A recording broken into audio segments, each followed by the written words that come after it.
नमस्ते। कैसे हो आप लोग? अच्छा, एक बात बताइए आप लोग। डी मार्ट और जोमैटो, इन दोनों का आपस में क्या कनेक्शन हो सकता है?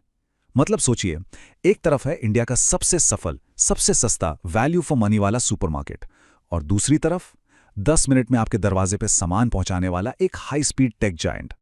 सुनने में ही कितना अजीब लगता है ना? ऐसा लग रहा है जैसे कोई बहुत ही शांत, धैर्य रखने वाला संत अचानक से किसी रॉक कॉन्सर्ट में गिटार बजाने लग जाए। एक कंपनी जो एक एक पैसा बचाकर अपना प्रॉफिट बनाती है, और दूसरी जो ग्रोथ के लिए करोड़ों रुपए पानी की तरह बहा देती है। तो सवाल यही उठता है कि आखिर इन दो बिल्कुल अलग दुनियाओं का मिलन हुआ कैसे?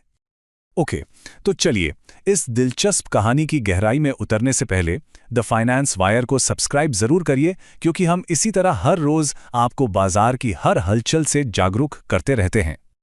तो चलिए इस पहेली को सुलझाना शुरू करते हैं। ये कहानी है एक वैल्यू किंग की, यानी कि राधा कृष्ण दमानी, जिन्होंने एक स्पीड किंग यानी जोमैटो पर एक बड़ा दांव खेला है। लेकिन सबसे बड़ा सवाल यही है कि रिटेल का एक ऐसा मास्टर जो किफ़ायत और मुनाफे के लिए जाना जाता है, वो एक कैश बर्निंग हाई वैल्यूएशन वाली कंपनी में आखिर इन्वेस्ट करेगा क्यों? तो हुआ यह है कि राधा किशन दमानी और उनकी पत्नी ने मिलकर जोमैटो की जो पेरेंट कंपनी है इटर्नल, उसमें लगभग आधा परसेंट यानी 0.5% की हिस्सेदारी खरीद ली है। अब आप सोचेंगे, अरे बस आधा परसेंट? लेकिन फाइनेंस की दुनिया में ना, ये नहीं देखा जाता कि कितना पैसा लगा है, ये देखा जाता है कि पैसा लगा कौन रहा है। और जब दमानी जैसा कोई दिग्गज ऐसा कदम उठाता है, तो ये एक छोटे से निवेश से कहीं ज्यादा एक बहुत बड़ा सिग्नल होता है। तो आगे बढ़ने से पहले ये समझना बहुत जरूरी है कि आखिर राधाकृष्ण दमानी हैं कौन। वो इंडिया के सबसे सम्मानित, सबसे सफल और सबसे ज्यादा सतर्क रहने वाले वैल्यू इन्वेस्टर्स में से एक हैं। इन्होंने ही डीमार्ट को जीरो से खड़ा किया है। उनका पूरा बिजनेस मॉडल कम लागत और ज्यादा मुनाफे के सिद्धांत पर चलता है, और वो जल्दबाजी में फैसले लेने के लिए तो बिल्कुल भी नहीं जाने जाते। डीमार्ट की फिलॉसफी ही बिल्कुल अलग है। इसका मॉडल एकदम कुशल और मुनाफे वाला है। ये महंगे विज्ञापनों पर पैसे नहीं जलाते, बल्कि सस्ते दाम देकर ग्राहक को अपनी तरफ खींचते हैं। यहां तक कि उनका जो ऑनलाइन वेंचर है डीमार्ट रेडी, वो भी अगले दिन डिलीवरी देता है, 10 मिनट में नहीं। मतलब डीमार्ट हर उस चीज के ठीक उल्टा है जिसके लिए जोमाटो और ब्लिंकिट जाने जाते हैं। ये देखिए, अंतर बिल्कुल साफ है, जमीन आसमान का फर्क। एक तरफ डीमार्ट रेडी है, जिसका फोकस वैल्यू और कम लागत पर है। दूसरी तरफ जोमैटो का ब्लिंकिट, जिसका पूरा खेल ही स्पीड और सुविधा पर टिका है। एक तरफ है मुनाफे वाला बिजनेस, और दूसरी तरफ हाई ग्रोथ और हाई बर्न वाला मॉडल। तो फिर सवाल वही का वही है, इन दो अलग दुनियाओं के बादशाह आखिर एक साथ आए क्यों? चलिए अब इस रहस्य से पर्दा उठाते हैं और दमानी साहब के इस मास्टर प्लान को डिकोड करने की कोशिश करते हैं। उनके इस चौंकाने वाले दांव के पीछे 3 मुख्य कारण हो सकते हैं। पहला और सबसे सीधा कारण है कॉमर्स के भविष्य पर एक दाव। देखिए, दमानी साहब बहुत स्मार्ट हैं। वो जानते हैं कि ग्राहकों का व्यवहार बदल रहा है। आज की पीढ़ी को सब कुछ अभी चाहिए, तुरंत। क्विक कॉमर्स एक बहुत तेजी से बढ़ता हुआ मार्केट है। तो भले ही डीमार्ट का अपना मॉडल अलग हो, दमानी इस इंस्टेंट डिलीवरी की लहर से दूर नहीं रहना चाहते। एक तरह से वो भविष्य का एक छोटा सा हिस्सा खरीद रहे हैं। दूसरा, और शायद इससे भी ज्यादा रणनीतिक कारण, ये एक बहुत ही स्मार्ट स्ट्रेटेजिक हेज है, मतलब एक रक्षात्मक चाल। इस निवेश से वो अपने पर्सनल पोर्टफोलियो में वैरायटी ला रहे हैं। साथ ही उन्हें एक ऐसे बिजनेस को अंदर से देखने की फ्रंट रो सीट मिल रही है, जो कल उनके अपने बिजनेस यानी डीमार्ट के लिए एक बड़ा खतरा बन सकता है। ये अपनी कंपनी के सफल मॉडल को छेड़े बिना कंपटीशन को अंदर से समझने का एक जीनियस तरीका है।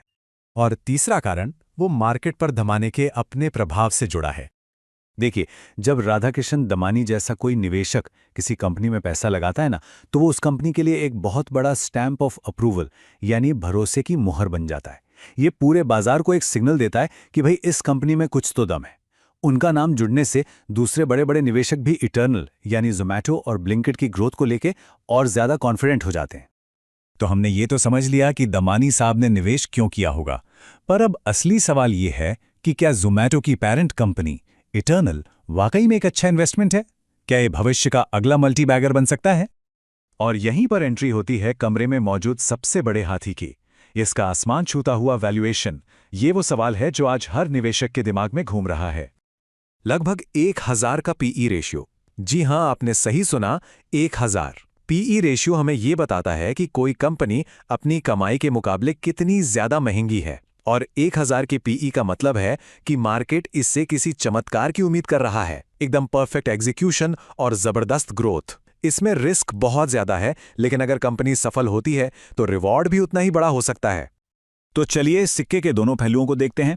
जो लोग पॉजिटिव हैं उनका कहना है कि ब्लिंकिट अविश्वसनीय तेजी से ग्रो कर रहा है, ज़ोमैटो फूड डिलीवरी में मार्केट लीडर है और कंपनी के पीछे बड़े बड़े इंस्टीट्यूशनल इन्वेस्टर्स खड़े हैं। वहीं जो लोग नेगेटिव हैं उनका तर्क है कि वैल्यूएशन बहुत ही ज्यादा है, क्विक कॉमर्स में कॉम्पिटिशन गलाकाट है और मुनाफे पर हमेशा दबाव बना रहता है। तो इस पूरी कहानी से एक आम निवेशक के लिए क्या जरूरी बातें निकल कर आती हैं? क्या हमें भी निवेश कर देना चाहिए? देखिए, सबसे बड़ी सीख तो ये है कि एक दिग्गज वैल्यू इन्वेस्टर अब हाई ग्रोथ टेक पर दांव लगा रहा है। ये इस बात का संकेत है कि रिटेल का भविष्य शायद वैल्यू और स्पीड का एक मिक्सचर होने वाला है। ये भी साफ है कि इतने ऊंचे वैल्यूएशन को सही साबित करने के लिए कंपनी को लगातार जबरदस्त ग्रोथ दिखानी होगी। और सबसे जरूरी बात, दमानी का ये कदम एक लॉन्ग टर्म खेल है, कोई शॉर्ट टर्म ट्रेड नहीं। वैसे एक बात और, इस तरह की ब्रेकिंग न्यूज़ और डेवलपमेंट्स पर हम अपने कम्युनिटी पोस्ट्स में और भी तेज़ी से चर्चा करते हैं, तो वहां जुड़ने की कोशिश ज़रूर करें ताकि कोई भी ज़रूरी जानकारी आपसे मिस ना हो। चलिए, अब इस बातचीत में आप भी शामिल होइए। आपका इस पर क्या फैसला है? तो अब आपकी बारी। असली सवाल यह है, राधाकृष्ण दमानी ने ज़ोमैटो में असल में निवेश क्यों किया? नीचे कमेंट्स में बताइए कि आपको कौन सा ऑप्शन ज़्यादा सही लगता है। ऑप्शन 1, उन्हें इसमें 10 गुना ग्रोथ की एक जबरदस्त संभावना दिख रही है, या फिर ऑप्शन 2, ये सिर्फ उनके पोर्टफोलियो के लिए एक स्मार्ट और रक्षात्मक दाव है। ऐसे ही और भी गहरे विश्लेषण के लिए द फाइनेंस वायर को सब्सक्राइब करना बिल्कुल मत भूलिएगा। नमस्ते।